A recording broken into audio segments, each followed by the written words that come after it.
হয় আজি মাঘ বিহু উপলক্ষে নাৰায়ণপুৰৰ গ্ৰাম্যাঞ্চলৰ বিভিন্ন প্ৰান্তত পৰম্পৰাগত খেল ধেমালি আয়োজন কৰিছে আৰু মই বৰ্তমান উপস্থিত আছোঁ নাৰায়ণপুৰৰ চামগুৰি জালভৰিয়াত সামগ্ৰিক পৰিৱেশটো ভিডিঅ' জাৰ্নেলিষ্টক দেখাবৰ কাৰণে আহ্বান জনাইছোঁ।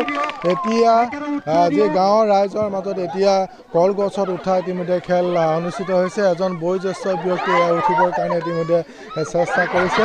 এয়া পৰম্পৰাগত খেল কলগছত উঠা আৰু যিগৰাকী ব্যক্তিয়ে কলগছত উঠি যিখন ওপৰত এখন পতাকা আছে সেই পতাকাখন চুব পাৰিব তেওঁকে এটি হাঁহ দিয়া হ'ব ইতিমধ্যে উদ্যোক্তা মণ্ডলীয়ে অৱগত কৰিছে। ইয়াত কলগছত উঠাৰ সমান্তৰালভাৱে হাঁহ ধৰা খেল হৈছে বা পানী ভৰোৱা খেল হৈছে, বটলত পানী ভৰোৱা খেল, বেজীত সূতা সুমোৱা খেল, বিভিন্ন খেল ইয়াত আয়োজন কৰিছে উদ্যোক্তাসকলে। এক উৎসৱমুখৰ ইয়াত পৰিৱেশ বিৰাজ কৰিছে। একাংশ উদ্যোক্তা আছে, তেখেতসকলৰ লগত মই কথা পাতিবলৈ চেষ্টা কৰিম। মই আপোনাৰ ওচৰলৈ আহিছোঁ। ইতিমধ্যে পৰম্পৰাগত খেল ইয়াত আয়োজন কৰিছে, এক উৎসৱমুখৰ পৰিৱেশ বিৰাজ কৰিছে। মাঘ বিহু বুলি পৰম্পৰাগত খেল কি ক'ব আছে? হয়, আজি জালভৰীয়া উদীয়মান যুৱকসকলে যি ভোগালীৰ উৎসৱৰ মাজত যি প্ৰতিযোগিতা আৰম্ভ কৰিছে সঁচাকৈ শলাগ লৈছোঁ। আজি আনন্দিত পাইছে ৰাইজে।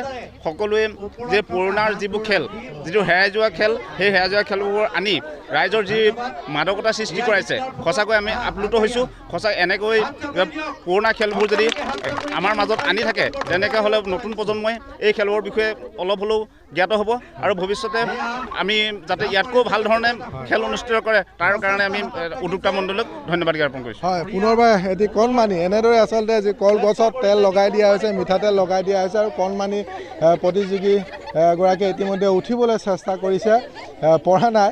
আপুনি কলগছত উঠিবলৈ চেষ্টা কৰিছিলে কিন্তু শক্তি নহ'লেগৈ। হয়, গাঁৱে ভাইটি ভণ্টি আৰু ভতিজা যি জোঁৱাইৰ পৰা ধৰি পেলাই এইটো খেল আৰম্ভ কৰিছিলে। এই আৰম্ভত উত্তীৰ্ণ হ'বৰ কাৰণে আমি চেষ্টা কৰিছিলোঁ, কিন্তু ভগৱানে আমাক নিদিলে। বয়স মোৰ হৈছে 60 বছৰ। এনেকৈ খেল আগৰ পৰা খেলি থাকে আৰু যোৱা বছৰ উঠা হৈছিলে। যোৱা বছৰ তেল নখনাকৈ উঠা হৈছিলে, আজিও তেল নখনাকৈ এবাৰ উঠা হ'ল। হয়, যথেষ্ট ইয়াতে অংশগ্ৰহণকাৰী যথেষ্ট ইয়াত লোক আছে। মই যদি আৰু সম্ভৱ হয় ময়ো একাংশ লোক আছে, তেখেতসকলৰ লগত মই কথা পাতিবলৈ মই চেষ্টা কৰিম। মই আপোনাৰ ওচৰলৈ আহিছোঁ, কি ক'ব আচলতে? খুব ভাল লাগিছে। এক আনন্দপূৰ্ণ পৰিৱেশ আপোনালোকে দেখা পাইছে, ৰাইজৰ কিমান সঁহাৰি আৰু এক লুপ্তপ্ৰায় খেল। আৰু এনেধৰণৰ খেলবিলাকৰ জৰিয়তে আমাৰ মাজত শান্তি সম্প্ৰীতি আৰু মিলাপ্ৰীতি ঐক্যভাৱ বৃদ্ধি হয় আৰু বিমল মানসিক আনন্দ পোৱা যায়। আৰু বিভিন্নজনে ইতিমধ্যে প্ৰতিযোগিতাত অৱতীৰ্ণ হৈছে, সফল হ'ব পৰা নাই যদিও চেষ্টা অব্যাহত এনেকুৱা ধৰণৰ কি খেল হৈছে? ইয়াতে হাঁহ ধৰা খেল হৈছিল, মহিলাসকলে অংশগ্ৰহণ কৰিছিল।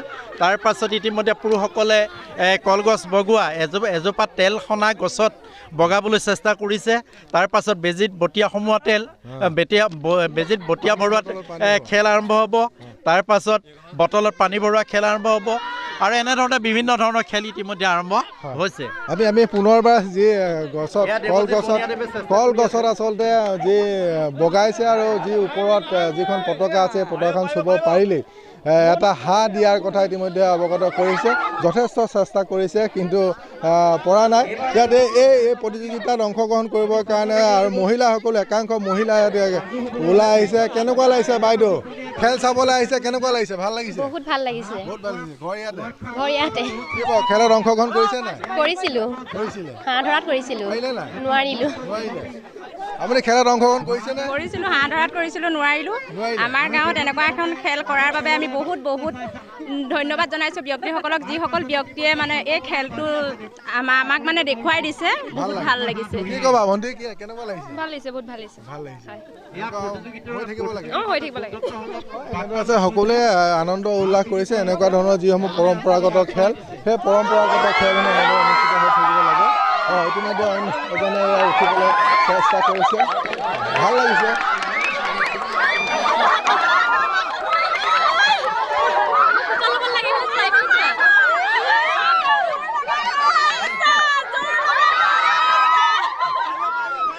হয়, এনেদৰে আচলতে চামগুৰি জালভৰীয়া গাঁৱত এনেদৰে পৰম্পৰাগত খেল অনুষ্ঠিত কৰিছে। আমি কিছু দৃশ্যাংশ দেখাবৰ কাৰণে চেষ্টা কৰিলোঁ।